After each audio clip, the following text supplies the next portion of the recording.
Hello friends, आज हम इस वीडियो में BPSC TRE question bank series का सेट 34 देखेंगे, जिसमें महत्वपूर्ण बीपीएससी टीआरई में पूछे गए प्रश्नों को हम डिस्कस करेंगे। इससे पहले ऑलरेडी हमने 33 सेट करा रखा है, जिसमें इतिहास, भूगोल, राजनीतिक शास्त्र और विज्ञान से संबंधित बीपीएससी टीआरई में पूछे गए प्रश्नों को हमने वहाँ पे सॉल्व किया है। उन सभी वीडियो का लिंक डिस्क्रिप्शन में दिया हुआ है, या फिर आप प्लेलिस्ट में जाके देख सकते हैं। ठीक, तो चलिए फिर शुरू करते हैं और देखते हैं आज का पहला सवाल। आज का पहला सवाल है, यहाँ पे दे रखा है कुछ कथन और पूछा है उपर्युक्त में से कौन सा कथन सत्य है। पहला कथन दे रखा है, आदित्य L1 लैग्रेंज पॉइंट 1 पर 6 जनवरी 2024 को पहुँच गया। दूसरा ऑप्शन में दे रखा है, इसमें 7 पेलोड लगी हुई हैं। तीसरा कथन है, आदित्य L1 में यान के डेक पर एक मैग्नेटोमीटर लगा हुआ है। आदित्य L1 में विजिबल एमिशन लाइन क्रोनोग्राफ प्रतिदिन 1440 फोटो पृथ्वी पर भेजेगा। बताना यहाँ पे कौन सा कथन सत्य है। तो पहला पॉइंट दे रखा है ना कि आदित्य L1 लैग्रेंज पॉइंट 1 पर 6 जनवरी 2024 को पहुँच गया। ये कथन बिल्कुल सही है। आप लोग जानते होंगे कि आदित्य L1 सूर्य का अध्ययन करने वाला पहला अंतरिक्ष आधारित मिशन है। इसका परीक्षण कब किया गया था? 2 सितंबर 2023 को। ठीक है, जबकि ये अब देखेंगे कि यहाँ पहुँचा कब था, तो ये 6 जनवरी 2024 को पहुँच गया था। ठीक है, लॉन्च हुई थी 2 सितंबर 2023 को। इसमें 7 पेलोड लगी हुई है, ये भी कथन सही है। और इसमें एक मैग्नेटोमीटर लगा हुआ है। ठीक है, ये सही है। और ये प्रतिदिन लगभग 1440 फोटो पृथ्वी पर भेजेगा, ये भी कथन सही है। तो यहाँ पे डी ऑप्शन बिल्कुल सही हो जाएगा। उपर्युक्त में से एक से अधिक कथन यहाँ पे सही है। किस एग्जाम में पूछा गया, यहाँ पे नीचे मेंशन किया गया सारे सवालों के नीचे, तो आप वहाँ पे देखते हुए चलिएगा। चलिए अगला सवाल है।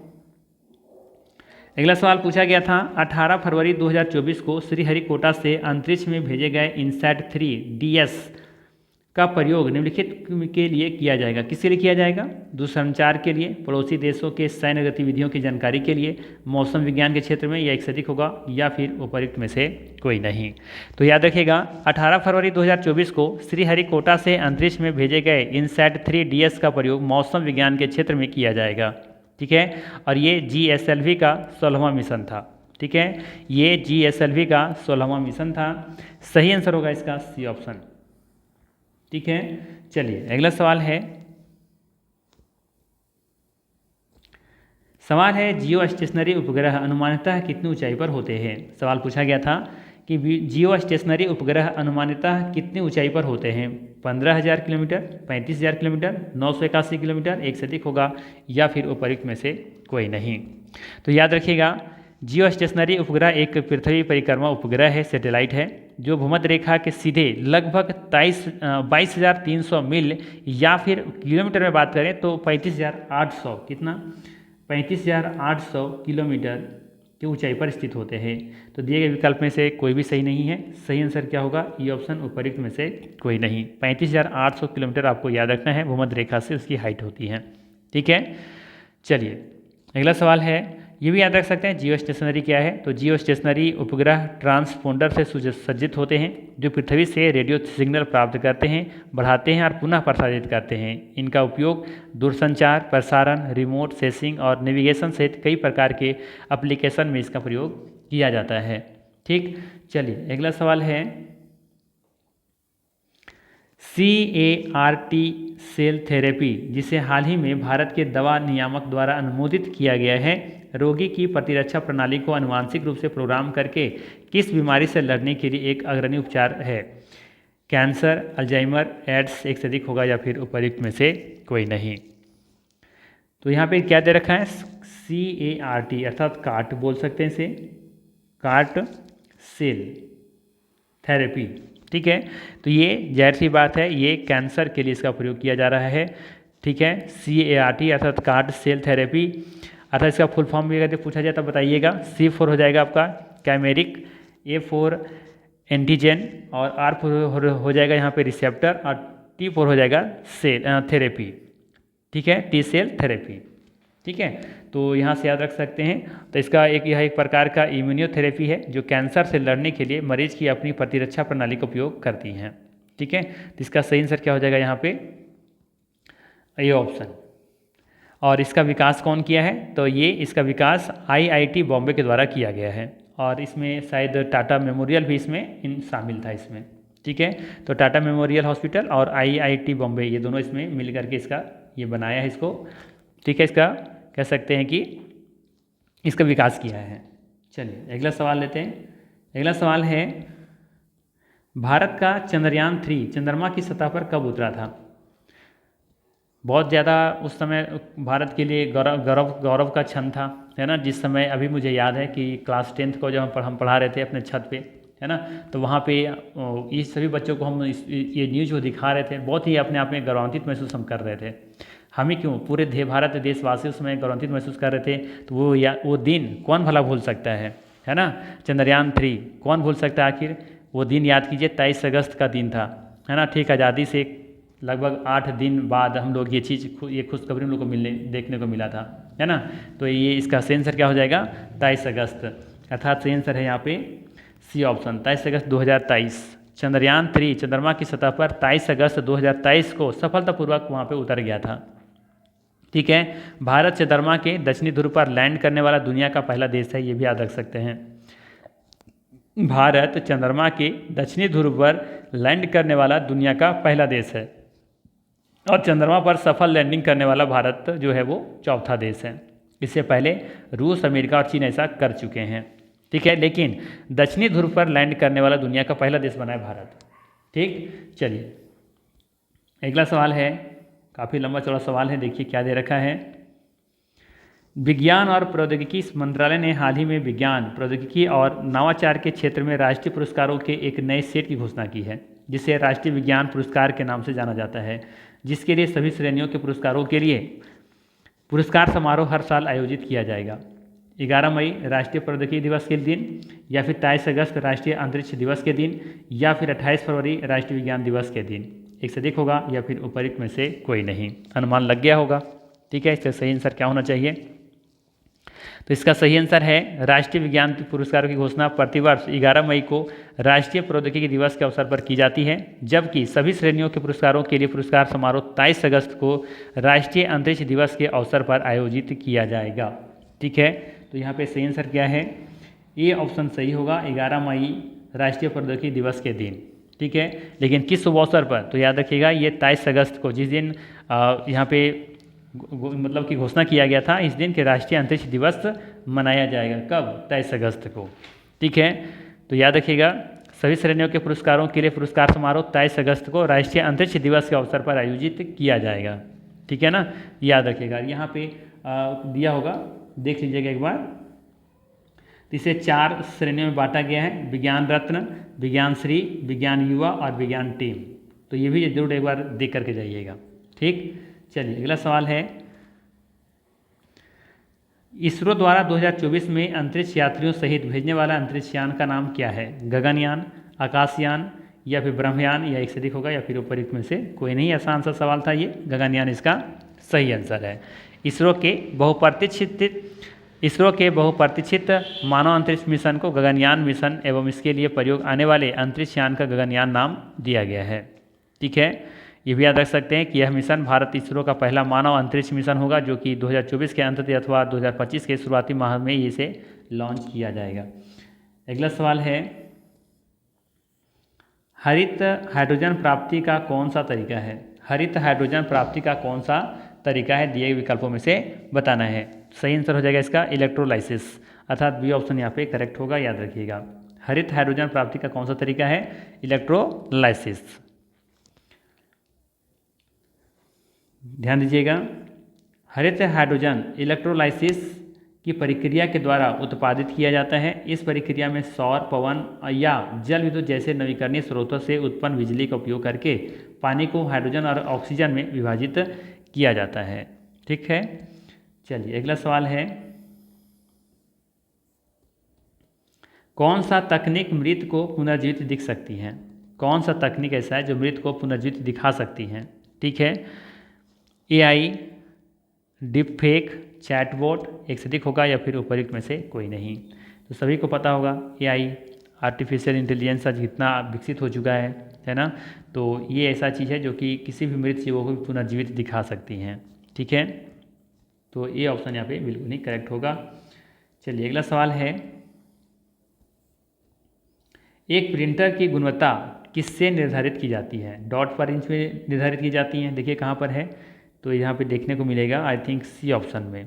ठीक है, डॉट पर इंच, बिंदु प्रति इंच कहेंगे कि एक प्रिंटर की गुणवत्ता किससे निर्धारित की जाती है? डॉट पर इंच। जितना ज़्यादा डॉटों की संख्या होगा उस पेपर की क्वालिटी है ना, उस प्रिंट जो निकला है उसकी क्वालिटी उतना ही बेहतर होगी।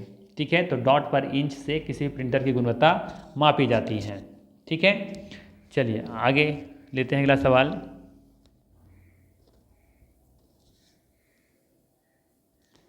अगला सवाल है कि जिन डिब्बों में खाना पैक किया जाता है उन पर टीन की परत चढ़ी होती है ना कि जिंक की, क्योंकि क्या कारण है? तो हमने पहले बता रखा है ना, शायद ये क्वेश्चन पहले भी आया था। ठीक है, तो हमने वहाँ पे बताया था कि टीन की परत चढ़ी होती है ना कि जिंक का। जिंक का प्रयोग क्यों नहीं किया जाता? क्योंकि जिंक जो है ना टीन से अधिक अभिक्रियाशील है। ठीक है, तीसरा का देखिए कहाँ पर ज़्यादा दिख रहा है, ऑप्शन कहाँ दिख रहा है ऐसा? तो बी ऑप्शन में दिख रहा होगा कि जिंक टीन की तुलना में अधिक प्रतिक्रियाशील है, अर्थात यहाँ पे सही आंसर क्या हो जाएगा? आसान सा सवाल था वैसे, क्योंकि ज़्यादा रिएक्टिव है ना। टीन जो है, ये जो जिंक है ना वो टीन से ज़्यादा रिएक्टिव है। हम नहीं चाहते कि ऐसा चीज़ों का प्रयोग किया जाए जो रिएक्टिव हो, है ना। वैसे अब फूड के साथ वो रिएक्शन करके रिएक्टिव प्रतिक्रियाशील करके वो फूड को पोजन बना दे, जहर बना दे। ठीक है, तो हम लोग किसका प्रयोग करते हैं? टीन का। टीन रिएक्टिव नहीं होता है, बहुत ना के बराबर होता है कह सकते हैं आप। ठीक है, तो बी ऑप्शन यहाँ पे सही हो जाएगा। अगला सवाल फिर से पूछा गया है आदित्य L1 के बारे में। आदित्य L1 उपग्रह का सूर्य अवलोकन बिंदु है। L1, L2, L3 एक से अधिक होगा या फिर उपयुक्त में से कोई नहीं। तो आसान सा ऑप्शन ये भी दे रखा था, L1 हो जाएगा, आदित्य L1। ठीक है, आदित्य L1 उपग्रह का सूर्य अवलोकन बिंदु क्या है? L1 ही है। ठीक है, इसका परीक्षण किया गया था PSLV C-57 रॉकेट से। ठीक है, कब किया गया था? 2 सितंबर 2023 को। चलिए अगला सवाल है, निम्नलिखित में से कौन सा फोटो इलेक्ट्रिक उपकरण डिजिटल अनुप्रयोग के लिए सबसे उपयुक्त होगा? फोटोवोल्टिक सेल, फोटो उत्सर्जक सेल, फोटो डायोड एक से अधिक होगा या फिर उपयुक्त में से कोई नहीं। ये भी आसान सा सवाल लग रहा है ना। क्या हो जाएगा इसका सही आंसर? इसका सही आंसर हो जाएगा option number A, photovoltaic cell. Photo electric उपकरण उन सामग्रियों को संदर्भित करती हैं जो ऑप्टिकल सिग्नल उत्पन्न, परावर्तित, संचारित, संसाधित और संग्रहित कर सकती हैं। फोटोवोल्टिक सेल एक प्रकार का फोटो इलेक्ट्रिक उपकरण है जो डिजिटल एप्लीकेशन के लिए सबसे उपयुक्त होती है। ठीक है, फोटोवोल्टिक सेल, जिसे आमतौर पर सौर सेल कहा जाता है, एक गैर यांत्रिक उपकरण है जो सूर्य के प्रकाश को सीधे विद्युत ऊर्जा में कन्वर्ट करता है, परिवर्तित करता है। सही आंसर होगा यहाँ पे ए ऑप्शन। सवाल क्या था कि कौन सा फोटो इलेक्ट्रिक उपकरण डिजिटल एप्लीकेशन के लिए सबसे उपयुक्त है? सही आंसर इसका फोटोवोल्टिक सेल। चलिए अगला सवाल है, 1 गीगाबाइट। सवाल है 1 गीगाबाइट अर्थात जीबी बराबर होता है, 1 जीबी के बराबर कितना होता है? 1024, यहाँ पे थोड़ा सा टाइपिंग मिस्टेक है, 1024 KB क्या हो जाएगा? 1024 KB के बराबर, 1024 MB के बराबर या 224 GB के बराबर। तो 1 गीगाबाइट अर्थात 1 GB के बराबर होता है 224 MB। ठीक है, अर्थात यहाँ पे बी ऑप्शन क्या होगा? सही होगा। ठीक है, ऐसे याद रख सकते हैं। यहाँ पर हम बात करें यहाँ पे एक KB बराबर होता है 1024 बाइट्स। ठीक है, वहीं बात करें 1 MB में होता है 1024 किलोबाइट, अर्थात KB लिख सकते हैं शॉर्ट में। ठीक इसी तरीके से एक TB लिख लेते हैं, एक TB, या फिर अगर हम इसे पहले लिखाना चाहें 1 GB बराबर होता है 1024 MB। ठीक है, और 1 TB बराबर फिर होता है 1024 GB अर्थात गीगाबाइट। तो ये आप याद रखिएगा, 1 KB बराबर 224 बाइट्स होता है, 1 MB बराबर 224 KB और 1 GB बराबर होता है 224 MB और 1 TB बराबर होता है 224 GB। ठीक है, वहीं अगर 1 बाइट से पूछ लिया जाए, 1 बाइट्स ठीक है, 1 बाइट्स में कितना होता है? तो 1 बाइट्स में होता है 8 बीट। कितना होता है? 8 बीट होता है, ठीक है ना। इसी तरीके से अगर आपसे पूछ लिया जाए 1 निबल में कितना होता है, 1 निबल में, तो 1 निबल में आप बताएंगे 4 बीट होता है। कितना होता है? 4 बीट, ठीक है। और अगर हम यहाँ पे बात करें 8 बीट बराबर कितना हो जाएगा? 1 बाइट। अब 224 बाइट होगा तो उसमें 1 ही भी आएगा, ठीक है। तो अर्थात यहाँ भी ये भी कह सकते हैं ना कि 2 निबल बराबर कितना हो जाएगा? 8 बीट। और जब 2 निबल होगा तो 8 बीट मतलब कि 1 बाइट भी कह सकते हैं, ठीक है। तो ये कॉन्सेप्ट आप याद रखिएगा, यहाँ से सवाल पूछा जा सकता है किसी तरीके से घुमा करके। चलिए, तो ये था महत्वपूर्ण 14 प्रश्न, ठीक है। विज्ञान और प्रौद्योगिकी से मात्र 14 प्रश्न ही थे इसमें। अब हम लोग इसके आगे जो शुरू करने वाले हैं, है ना, तो ध्यान दीजिएगा। इससे पहले तो हम लोग देख ही लिए, क्या क्या देखें, ज्योग्राफी देखे, हिस्ट्री देखे, इतिहास देखे, पॉलिटिकल साइंस देखे, साइंस से कुछ प्रश्नों को देखे। अब हम लोग यहाँ पे बिहार से संबंधित जो भी प्रश्न पूछे गए हैं, बिहार से संबंधित जितने प्रश्न पूछे गए हैं, लगभग 70-80 प्रश्न हैं, उन सभी को हम लोग पार्ट बाय पार्ट करके 2 या 3 पार्ट में हम लोग खत्म करेंगे, ठीक है। तो अब जो हम लोग शुरू करेंगे वो क्या होगा? बिहार से संबंधित जितने भी प्रश्न पूछे गए हैं उन सभी प्रश्नों को सॉल्व करेंगे नेक्स्ट वीडियो में, ठीक है। तो अगर ये सेशन अच्छा लगा हो तो लाइक ज़रूर कीजिएगा, चैनल पर नहीं तो सब्सक्राइब कीजिएगा। बाकी फिर मिलते हैं इसी तरह के नेक्स्ट वीडियो में। Thanks for watching.